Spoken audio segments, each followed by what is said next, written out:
Stage पे बैठे हुए उलमाए कराम, अशोराए इज़ाम और जितने भी तलबा हैं, खुसूस बिलखुसूस अंजुमन इत्तेहादुल मुस्लिमीन के अरकान और जनाब इस्माइल साहब व हाज़रीन जलसा, सभी को अस्सलामु अलैकुम व रहमतुल्लाहि व बरकातुहू। वालेकुम अस्सलाम व रहमतुल्लाहि व बरकातुहू। आप बाअदब बैठें, ये अदब की महफ़िल है। जो लोग खड़े हैं और उनके पीछे कुर्सियां हैं वो बैठ जाएं, ताकि पीछे वाले को दुश्वारी ना हो। आप लोग बैठ जाएं या थोड़ा सा उन्हें छोड़ दें, सामने वाले को देखने में परेशान है। अल्हम्दुलिल्लाह व कफ़ा व सलामुन अला इबादिहिल्लज़ीना इस्तफ़ा, अम्मा बाद। अऊज़ु बिल्लाहि मिनश शैतानिर रजीम, बिस्मिल्लाहिर रहमानिर रहीम। वमा अरसलनाका इल्ला रहमतल लिल आलमीन, सदक़ल्लाहुल अज़ीम व सदक़ रसूलुहुन नबियुल करीम व नहनु अला ज़ालिका लमिनश शाहिदीन वश्शाकिरीन वल्हम्दुलिल्लाहि रब्बिल आलमीन।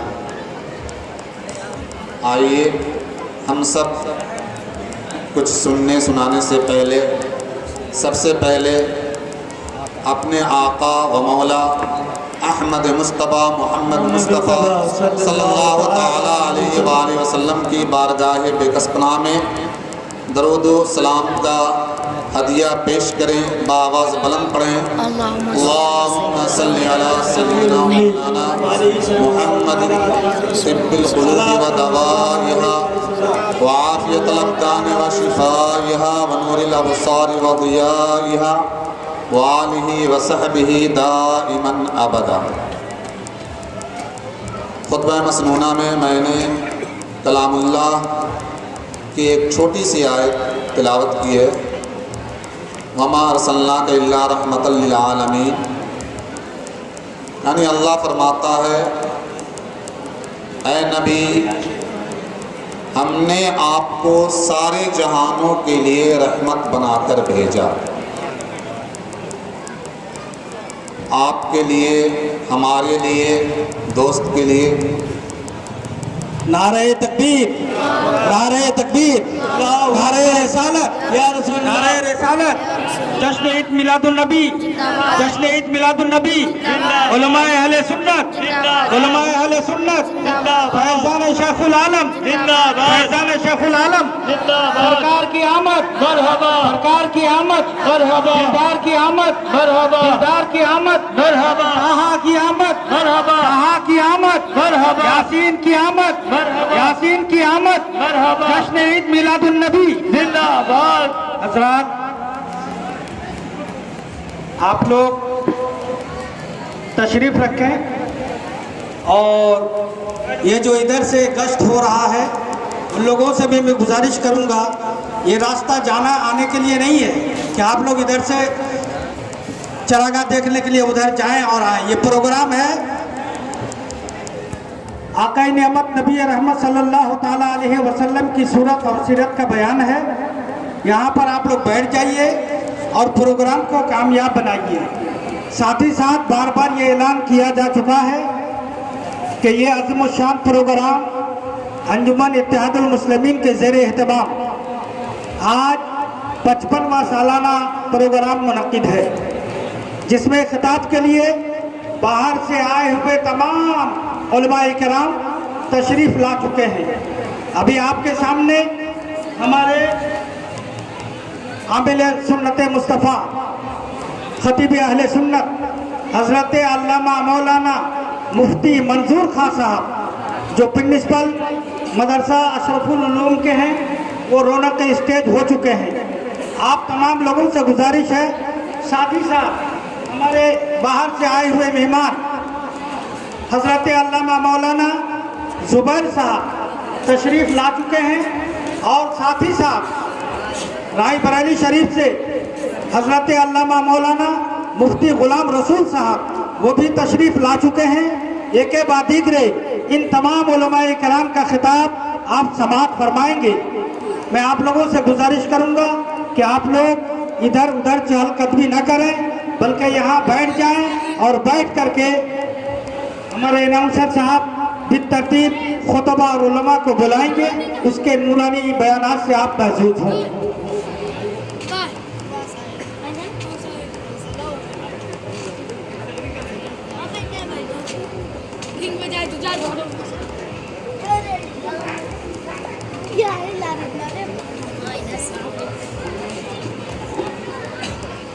हज़रत की करम फरमाई है, उन्होंने 10 मिनट बोलने का मौका दिया।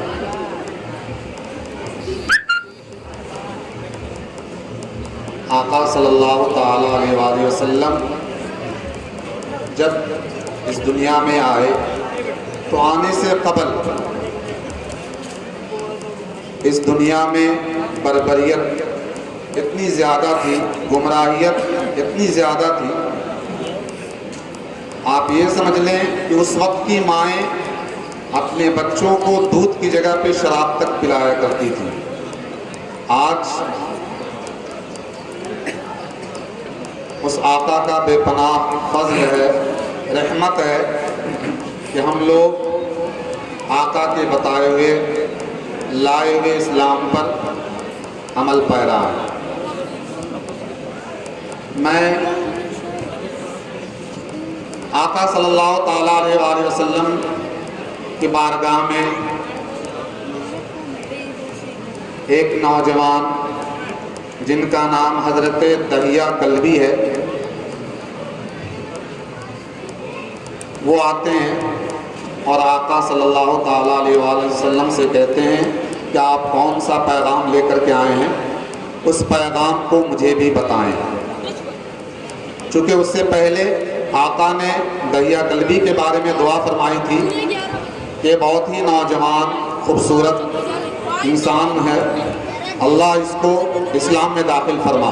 और उसी के कल होकर के आका की बारगाह में हज़रत दहिया कल्बी आते हैं और आकर कहते हैं कि आप जो पैगाम लाए हैं वो पैगाम मुझे बताएं। अल्लाह के रसूल इस्लाम का पैगाम दहिया कल्बी को बताया और उसके बाद वो रोने लगे। जब दहिया कल्बी रोने लगे तो आका सल्लल्लाहु ताला अलैहि वसल्लम ने कहा, तू रोता क्यों है? दहिया कल्बी फरमाते हैं कि आका, मैं बहुत बड़ा गुनहगार हूँ, मैं जालिम हूँ।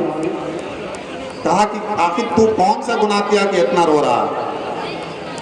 तो दहिया कल्बी कहते हैं, आका, मैं अपने कबीले का सरदार हुआ करता था, मैं अपने कबीले का सरदार हूँ और मैं अपने कबीले के 70 घरों के बच्चियों को जिंदा दरगोर कर दिया।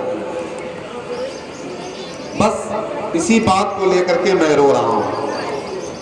आका कहते हैं उस वक्त ईमान नहीं था, उस वक्त इस्लाम नहीं आया था, उस वक्त तू मुझे नहीं मानता था, लेकिन अब इस तरह की कोई दिक्कत नहीं है, आपके वो सारे गुनाह अल्लाह ने माफ़ कर दिए। उसके बावजूद फिर हज़रत दहिया कल्बी रोना शुरू कर देते हैं। फिर आका पूछते हैं, कह दहिया अब तू क्यों रोता है? फिर दहिया कल्बी कहते हैं, आका एक और बातें मुझे सता रही हैं। एक मर्तबा मैं अपने घर से बाहर किसी काम के दर्द से गया था, अपनी अहलिया को, अपनी बीवी को बोल दिया था कि अगर कोई बच्चा विलादत पाए तो ठीक है, लेकिन अगर बच्ची विलादत पाए तो उसे जिंदा दरगोर कर देना। और वो चले जाते हैं। जब वो वापस आते हैं तो उनके घर पे एक बच्ची होती है। दरवाज़ा जब खुलता है, हज़रत दहिया कल्बी कहते हैं, तुम कौन हो? कहती, पहले आप बताओ कि आप कौन हो। बच्ची जब ये कहती कि आप कौन हो, दहिया कल्बी कहते हैं, मैं घर का मालिक हूँ। तो बच्ची कहती, मैं इस घर की बच्ची हूँ। इतना सुनते ही फौरन वो गुस्से में आ गए और अपनी अहलिया को, अपनी बीवी को जाकर कहते हैं, जब मैं बाहर जा रहा था उस वक्त मैं तुम्हें कह दिया था कि अगर बच्चा हो तो ठीक है, अगर बच्ची हुई तो उसे जिंदा दरगोर कर देना। फिर ये बच्ची इतनी बड़ी कैसे हो गई, हमारे घर में पल कैसे गई? बच्ची निहायत खूबसूरत थी, लेकिन बाप को तरस ना आया और उनके दिल में यह ख्याल आया कि मैंने अपने कबीले के हर घर के बच्चियों को जिंदा दरगोर कर दिया। मेरी बच्ची खूबसूरत है, मैं कैसे अपनी बेटी को दरगोर ना करूं, लोग क्या कहेंगे। उसके बाद दहिया कल्बी अपनी बच्ची को घर से बाहर ले जाते हैं और बयाबान जगह पे जाकर कब्र खोदना शुरू कर देते हैं, मिट्टी खोदना शुरू कर देते हैं। जब खोदते हैं, पसीने से शराबोर होते हैं, तो उनकी बच्ची देखती है कि मेरे अब्बू वो पसीना चल रहा है, धूप में कड़ी मेहनत कर रहे हैं, कोड़ मिट्टी निकाल रहे हैं। तो आकर के वो बच्ची अपने छोटे दुपट्टे से अपने बाबा का चेहरा पोंछती है, पसीना पोंछती है, कहती बाबा आप क्यों काम कर रहे हैं, आप छोड़ दें काम को, आप जो है आराम कर लें, आप छाँव में आ जाएं। लेकिन दहिया कल्बी अपना काम किए जा रहे हैं और बच्ची बहुत बोली, यानी वो अपनी मोहब्बत भरे अंदाज में अपने बाबा को उस काम से रोकना चाहती है, लेकिन वो बच्ची बोल करके फिर वापस चली आती है। और दहिया कल्बी जब पूरे गड्ढे को खोद लेते हैं, उसके बाद उस बच्ची को लेकर के आते हैं और उस गड्ढे में ढकेल देते हैं और उसके बाद ऊपर से डालना शुरू कर देते हैं, मिट्टी रेत जो भी होता है वो डालना शुरू कर देते हैं। और बच्ची जब और मिट्टी और रेत वगैरह डालते हैं दहिया कल्बी, तो बच्ची कहती है बाबा आप ऐसा क्यों कर रहे हैं, बाबा आप मुझे ऐसा ना करें, मैं आपको परेशान नहीं करूंगी, मैं कोई खिलौने आपसे नहीं मांगूंगी, मैं नानी के यहाँ जाने के लिए जिद नहीं करूंगी। तरह तरह की बातें बोलती हैं बच्ची, लेकिन बाप पर कोई तरस नहीं आता है। दहिया कल्बी उनको उसी में दफन कर देते हैं, गर्दन तक पहुंच जाता है बालू मिट्टी। और उसके बाद वो बच्ची अपने बाप से मुखातब नहीं होती है, बल्कि उस तरफ से अपने चेहरे को फेर लेती है, फेर करके रब को याद करती है और कहती है कि रब, ऐ अल्लाह, मैंने ये सुना है कि आने वाला कोई मोहम्मद नाम का पैगंबर होगा जो बच्चियों की इज्जत को बचाएगा, बच्चियों को जिंदा दफन होने से बचाएगा, उस नबी को तू कब भेजेगा। ये बोलते हैं। उसके बाद आका भी जब सुनते हैं तो आका भी इस वाक़े के बाद रोना शुरू कर देते हैं, बल्कि आका ने हजरत दहिया कल्बी को 3 मरतबा कहा कि तुम इस वाक़े को फिर से कहो, फिर से कहो। 3 मरतबा आपने सुना। और जब आका खुद रोने लगे तो साहबे किराम की जमात ने कहा, ऐ दहिया तू क्यों बार बार ये कहता है, हमारे आका रोए जा रहे हैं, अब तो बस कर। तो ये हाल था आका के आने से पहले कि बच्चियों को जिंदा दरगोर कर दिया जाता था। आज अल्लाह का शुक्र है, आका सल्लल्लाहु ताला अलैहि वसल्लम का बेपनाह रहमत है हम लोगों पर कि हम लोग ऐसे हालात में हैं कि बच्चियों को जिंदा दफन नहीं कर रहे हैं। हम जितना भी रश्क करें, अपने आका का एहसान माने, उतना कम है। मुझे बहुत कम वक्त दिया गया था, मेरा वक्त पूरा हो चुका है। बस इसी कहानी के साथ मैं अपनी बातों को ख़त्म करता हूँ।